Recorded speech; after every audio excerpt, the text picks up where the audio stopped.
నమస్తే అండి. నేను doctor Ratnakar, consultant orthopaedic surgeon, Apollo hospitals, Hyderabad. చాలామందికి నిద్రలేమి ఉంటుంది. కొంతమందికి నన్ను భుజం నొప్పి వల్ల పడుకోలేకపోతున్నానండి అని చాలా సమస్య నెమ్మదిగా పెరుగుతుంది. దీనికి చాలా బాధపడుతూ ఉంటారు. కొంతమందికి అటు సైడ్ పడుకుంటేనే నాకు హాయిగా ఉంటుందండి. పక్క తిరిగితే నాకు చాలా ఇబ్బంది పడుతున్నాను. కొంతమందికి నొప్పున్న షోల్డర్ వైపు పడుకుంటేనే పడుకోనివ్వట్లేదు, పక్క తిరగాల్సి వస్తుంది అని అంటారు. ఈ 2 విధాలుగా చెప్తూ ఉంటారు. ఈ భుజం నొప్పి సమస్య చాలా లేట్‌గా మొదలవుతుంది. వెంటనే మొదలయ్యేది కాదు. చాలామంది భుజమే కదా! ఎందుకంటే ఇది 360 డిగ్రీస్ తిరిగే జాయింట్ కాబట్టి పైనుంచి ఇక్కడి వరకు మూవ్‌మెంట్ లేకపోయినా రోజు పని ఉండదు దానికి. అప్పుడప్పుడు చేసే పని ఈ చేయి కాకపోతే ఈ చేత్తోటి చేస్తామని నెగ్లెక్ట్ చేస్తూ ఉంటారు. ఇలా నెగ్లెక్ట్ చేయడం వల్ల కొన్ని నెలలు గడిచిపోతాయి. కొంతమంది సంవత్సరాలు కూడా గడిచిపోతాయి. ఎందుకంటే ముఖ్యంగా కుడి చేతికుండే పని ఇక్కడి నుంచి ఇక్కడి వరకు ఎడమ చేతి కన్నా పైకి చేసే పని అవసరం లేదు కాబట్టి. లేదా ఒక 2 చేతులు ఉన్నాయి కదా! ఈ చేయి కాకపోతే ఈ చేయి అనుకుంటూ ఉంటారు. దీన్ని క్రమంగా నెగ్లెక్ట్ చేయడం వల్ల లోపల జరిగే మార్పులు కూడా నెగ్లెక్ట్ అవుతూ ఉంటాయి. అది చాలామందికి తెలీదు. దీనికి ముఖ్యం కారణం షుగర్ అనుకుంటాం. ఒకటి frozen shoulder. Frozen shoulder sugar వల్ల రావచ్చు. షుగర్ లేకపోయిన వాళ్ళకి కూడా ఉంటుంది. ఈ షుగర్ వల్ల నాకు షుగర్ సమస్య ఉన్నది కానీ నాకు షుగర్ ఎప్పుడు నార్మలే ఉంటుందండి. అయినా నాకు ఎందుకు వచ్చింది అని అనుకుంటుంటాను. షుగర్ ఎన్ని సంవత్సరాలుగా ఉన్నది అన్నది ముఖ్యం కానీ షుగర్ వల్ల హెచ్చుతగ్గులు ఎక్కువైంది, తక్కువైంది అన్నదాన్ని బట్టి ఫ్రోజన్ షోల్డర్ రాదండి.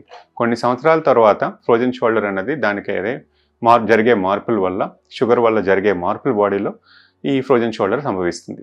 దీంట్లో ఏం జరుగుతుంది అని అంటే మనకి చేతికి 4 కండరాలు ఉంటాయి. 4 దిక్కుల మూమెంట్స్ అవ్వటానికి. ముఖ్యంగా పోయేది చాలామంది సమస్య ఏంటంటే నా చెయ్యి వెనక్కి వెళ్ళట్లేదు. చీర కట్టుకోవడం కష్టం కానీ మగవాళ్ళు అయితే బెల్ట్ వేసుకోవడం కష్టం. ఇది నెమ్మదిగా తగ్గుతుంది. తర్వాత ఏంటంటే తల దూకోవడానికి రాదు. తల ఇలా వంచి చేసుకోవడం కానీ లేకపోతే ఇలా భుజం పైకెత్తి చేసుకోవడం కానీ జరుగుతూ ఉంటుంది. ఈ సమస్య వల్ల నిద్ర పోవడం కాకుండా మూమెంట్స్ కూడా తగ్గిపోతూ ఉంటాయి. దాని కండరాలు ఏదైతే స్ట్రెచబుల్ అవ్వాలో జాయింట్లో అవి సాగకుండా ఈ ఫ్రోజన్ షోల్డర్ అనేది టైట్నెస్ చేసేస్తుంది. ఆ బాల్ రొటేట్ అవ్వడం కష్టం అవుతూ ఉంటుంది.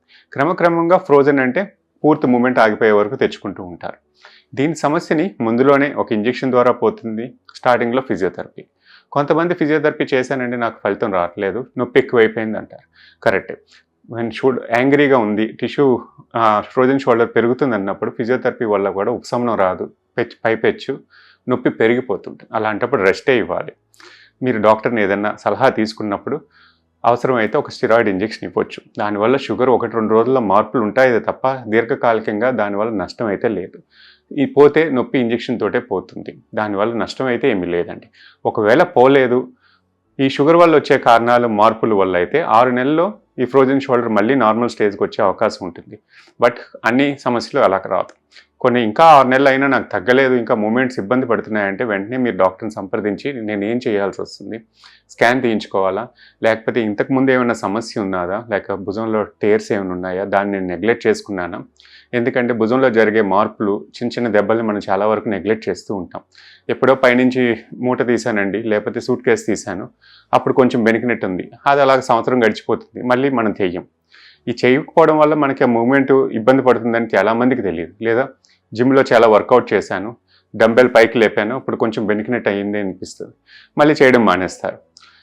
ఈ మూమెంట్ ఎక్కువ చెయ్యం కాబట్టి మనకు ఆ సమస్య ఉందని కూడా చాలా తెలియదు. దీని క్రమేకంగా పెరిగితే మాత్రం ఇబ్బందులు ఎక్కువ అవుతాయి. అందుకే దీన్ని చూపించుకొని దానికి పరిష్కారం ఏంటనేది ఆలోచించుకోవడం మంచిది.